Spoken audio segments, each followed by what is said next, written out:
আকাশে হয়তো ফুটো হয়ে গেছে। গত দুদিন ধরেই ঝিরঝির করে বৃষ্টি হয়েই চলেছে। আষাঢ় মাস এখনো আসেনি, কিন্তু তবুও অকালের বৃষ্টির কোনো বিরাম নেই। এমন রাতে গ্রামের নৃপেন বসাকের বাড়ি নেমে এসেছে শোকের করাল ছায়া। বেশ কয়েক মাস ভীষণ রোগের সাথে যুদ্ধ করে নৃপেনের বাবা আজ রাতেই দেহত্যাগ করেছেন। তার বাড়িতে গ্রামের 4 জন এখন উপস্থিত।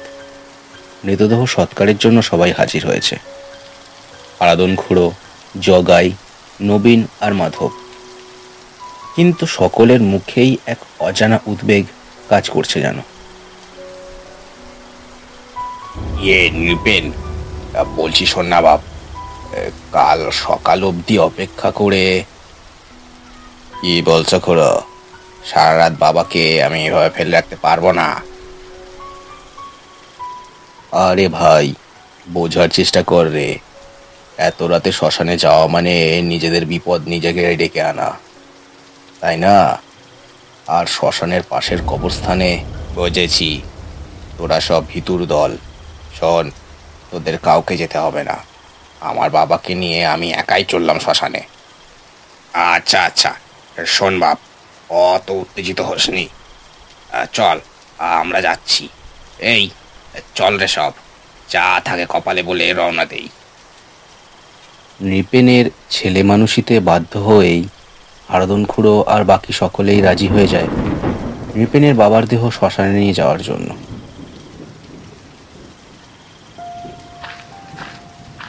সকলে যখন মৃতদেহ নিয়ে বেরোলো, তখনও বৃষ্টি হয়ে চলেছে ধীরে ধীরে। গ্রামের মাঝের রাস্তা দিয়ে যেতে যেতে নানান কথা ভাবছিল সকলে। নৃপেন, জগাই, নবীন আর মাধব কাঁধ দিলেও আরাধন খুড়ো সামনে যাচ্ছিল হাতে লণ্ঠন ধরে। এত রাতে শ্মশানে না যাওয়ার কারণ সকলেরই জানা। নীলগড়ের শ্মশানের পাশেই আছে বহু পুরনো গোড়া সাহেবদের কবর। অনেক রাতে এই কবরের চারপাশে এক প্রেতকে নাকি ঘুরে বেড়াতে দেখা যায়। তবুও নৃপেনের আবেগের সামনে সব জেনেও বাকি 4 জন বাধ্য হয়ে হাজির হয়েছে এই শ্মশানে। শ্মশানের মাঝের আটচালার নিচে এসে দাঁড়িয়েছে সকলে। বৃষ্টির ছাঁট থেকে সামান্য হলেও রেহাই পাওয়া যাবে এখানে। কিন্তু হঠাৎই হাওয়া যেন প্রচন্ড ঠান্ডা হতে শুরু করেছে সেখানে। হু করে বইতে থাকে কনকনে ঠান্ডা বাতাস। কাঁপতে কাঁপতে আরাধন খুড়ো বলে ওঠে, নৃপেন, কি বাপ, শুনলি না তো আমার কথা? বাপরে বাপ, কি ঠান্ডা হাওয়া বইছে দেখ, মনে হচ্ছে হাড়ের ভেতর অব্দি জমে যাবে। ওহ! এমন সময় কাঁপতে কাঁপতে বিস্ফারিত চোখে শ্মশানের কোণের দিকের বটগাছটার দিকে তাকিয়ে মাধব বলে উঠল,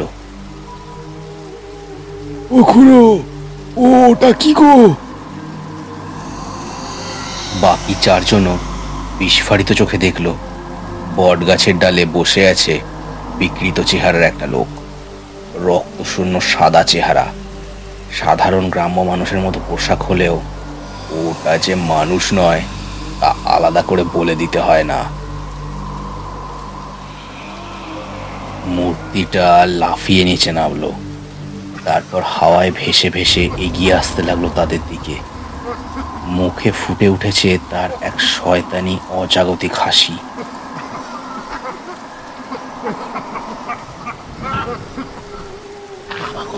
আর দাঁড়াতে পারলো না সেখানে কেউ। আর্তনাদ করতে করতে 5 জনেই দৌড় দিল শ্মশানের বাইরের দিকে। আটচালার নিচে শুধু পড়ে রইল নৃপেনের বাবার মৃতদেহটি। শ্মশানের বাতাস এক উল্লাস ধ্বনিতে ভরে উঠল হঠাৎ।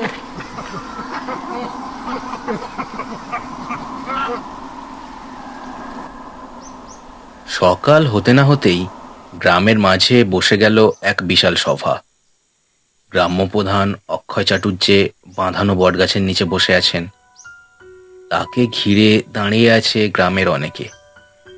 আবার অনেকে যারা নাস্তিক তারা এই সভায় আসেনি। নৃপেনের বাবার দেহাবশেষ আজ সকালে ধুনি নদীর ধারে পাওয়া গেছে, তা সকলেই জানো। দেখো, এ সমস্যা গ্রামে আছে বহুকাল, কিন্তু এত মারাত্মক কখনো হয়নি। কাল রাতে মৃতদেহ নিয়ে শ্মশানে যাওয়াটাই তোমাদের ভুল হয়েছে, বুঝলে নেপেন? কি করতাম কর্তা, বাপের দেহ আগলে আর কতক্ষণ বসে থাকা যায়? আমি মানা করেছিলাম কর্তা, কিন্তু নৃপেনটাই আবেগের বসে বলে বসলো যে কেউ না গেলে সে একাই যাবে, তাই অগত্যা। সবই বুঝেছি, কিন্তু যেটা হলো সেটা কিন্তু কোনো বড় বিপদের সূচনা। এরপর কি আছে গ্রামের লোকের কপালে কে জানে। কর্তা, এখান থেকে 2 গ্রাম পরে ছিকরতলাতে কদম ওঝা থাকে, তাকে একবার ডাক দিলে হয় না? কদম ওঝা? তা ডাকলে তো হয়, কিন্তু সেই অবধি গিয়ে তারে আনতে আনতে লাগবে সেই 2 দিন। এই 2 দিন গ্রামের লোককে খুব সাবধানে থাকতে হবে। আমরা না হয় এসব মেনে নেব, কিন্তু গ্রামে তো আর নাস্তিকের শেষ নেই, তাদের যে কি হবে কে জানে। কিন্তু খুড়ো, প্রেতটা কে বলো তো? ছেলেবেলা থেকে তার কথা শুনেই আসছি খালি, কিন্তু ওটা আসলে যে কে তা এখনো তো জানতে পারিনি। গ্রামের নানা লোকে নানান কথা বলে। আচ্ছা, তুমি বলো দেখি, প্রেতটা কে? তবে শোন, এখন তো 1980 সাল, তা আজ থেকে প্রায় 45 বছর আগের কথা। এই গ্রামে দামোদর পাইক বলে এক লোক থাকতো। সে ছিল ইংরেজদের চর। স্বদেশী আন্দোলনকারীদের ধরিয়ে দেওয়াই ছিল তার কাজ, কিন্তু দামোদরের পাপ দামোদরকে শেষ করে দিয়েছিল। এই স্বদেশীদের গুলিতেই মারা পড়েছিল সে। কিন্তু কি কারণে যে সে এখনো ওই শ্মশান আর তার পাশের গোরস্থানে রাত হলেই ঘোরাফেরা করে তা আমার সত্যি জানা নেই।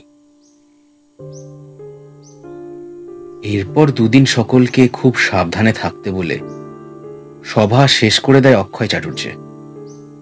জগাই আর মাধবও বেরিয়ে পড়ল ঝিকরতলার উদ্দেশ্যে। গভীর রাত।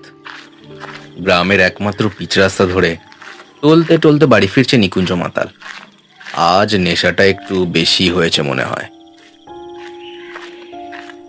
হঠাৎ তার সামনে একটা আবছা মূর্তিকে দাঁড়িয়ে থাকতে দেখল সে।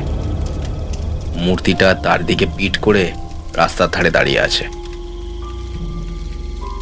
ও বাবা, ওটা কে? ও গ্রামের বুড়ো হাবড়াগুলো বলছিল বটে, গ্রামে নাকি পেরেত বেরিয়েছে। তা বাবা, পেরেত? তুমি কোথাকার পেরেত বাবা?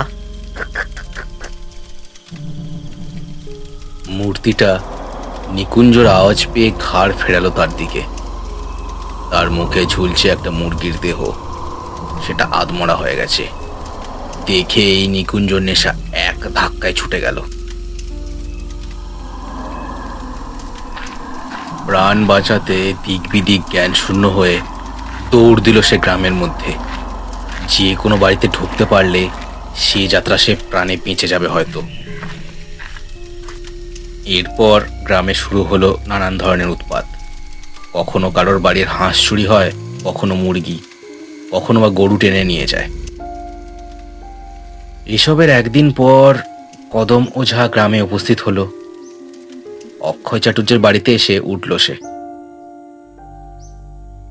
কর্তা, আজ রাতে শ্মশানে যজ্ঞে বসবো আমি। আজ যাই হয়ে যাক না কেন, গ্রামের কেউ যেন বাড়ির বাইরে না আসে, সকলকে জানিয়ে দেবেন। বেশ বাবা, বেশ, তাই হবে। সেই রাতে কদম ওঝা শ্মশানে ধুনি জ্বালিয়ে বসে রইল সারা রাত। কিন্তু আশ্চর্যভাবে হাজার মন্ত্রোচ্চারণ বা তর্জন গর্জনেও দামোদরের ধূর্ত প্রেত সেখানে হাজির হলো না। কদম ওঝা বুঝল এই প্রেতকে এইভাবে সায়স্ত করা হয়তো সম্ভব নয়। পরদিন সকালে অক্ষয় চাটুর্যের বাড়ি ডাক পড়ল হারাধন, মাধব আর জগাইয়ের। সকলে অক্ষয় চাটুর্যের দাওয়ায় কদম ওঝাকে ঘিরে দাঁড়িয়ে আছে।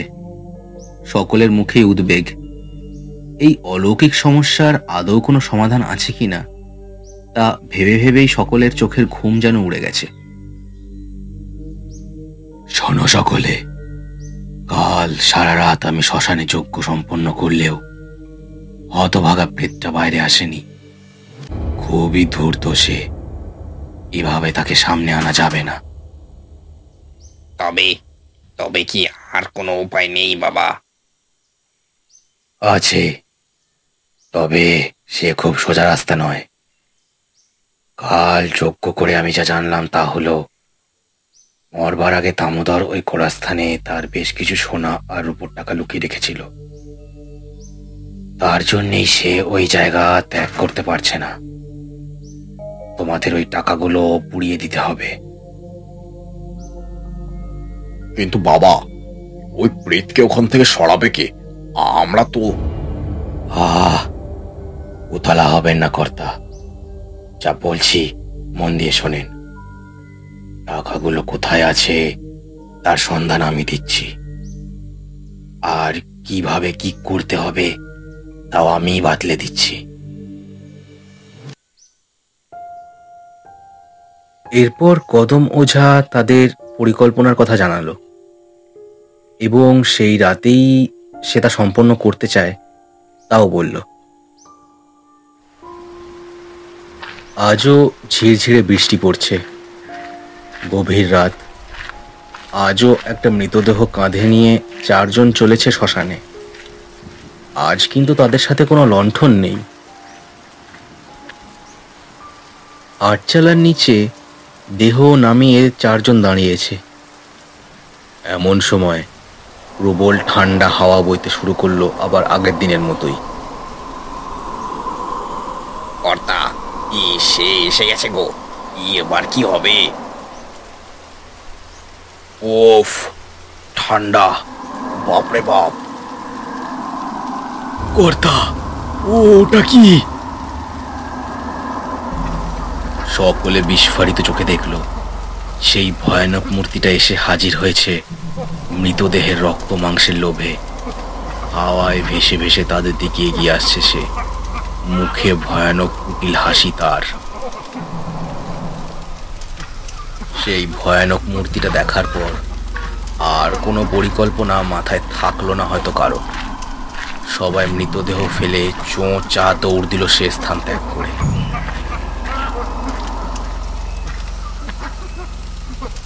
প্রেতটা ভাসতে ভাসতে আটচলায় প্রবেশ করলো।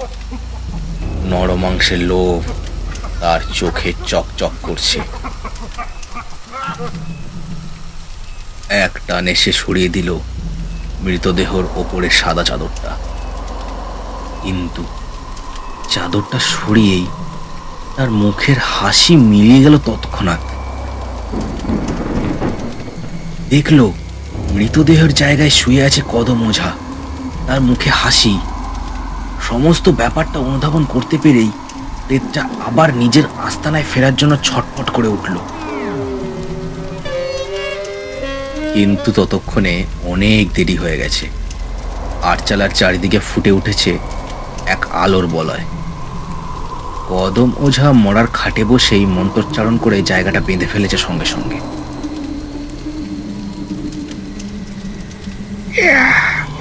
মদন খোল ছাড়বো, নইলে তোর ঘাড় ভেঙে রক্ত পান করবো আমি। কদম ওঝা ওসব কথায় কোনো ভ্রুক্ষেপই করল না। এক মনে পড়তে লাগলো মন্ত্র। এমন সময় সেখানে হাতে একটা শতচ্ছিন্ন পুঁটলি হাতে হাজির হলো অক্ষয় আর হারাধন। বাবা, পেয়ে গেছি দামোদরের টাকার পুঁটলি। তোদের কাউকে ছাড়বো না আমি, শেষ করে দেবো তোদের। অগ্নি সংযোগ করো, আর বিলম্ব করো না। কদম ওঝার আদেশ শুনে সঙ্গে সঙ্গে পুঁটলিতে আগুন ধরিয়ে দিল হারাধন। এতদিনের পুরনো চামড়া আগুনের ছোঁয়া পেতেই দাউ দাউ করে জ্বলে উঠল সেটা। সঙ্গে সঙ্গে এক বিদেহী চিৎকারে ভরে উঠল শ্মশানের হাওয়া। দামোদরের প্রেত জ্বলে উঠেছে। আকাশ বাতাস কাঁপিয়ে তার চিৎকার ছড়িয়ে পড়ছে নীলগড়ের সমস্ত বাড়িতেও।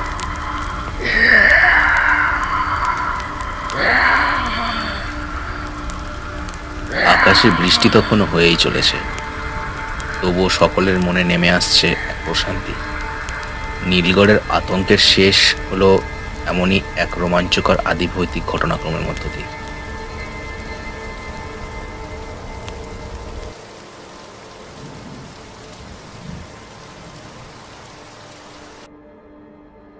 শেষ হলো কোটুন্সের আজকের গল্পের পরিবেশনা।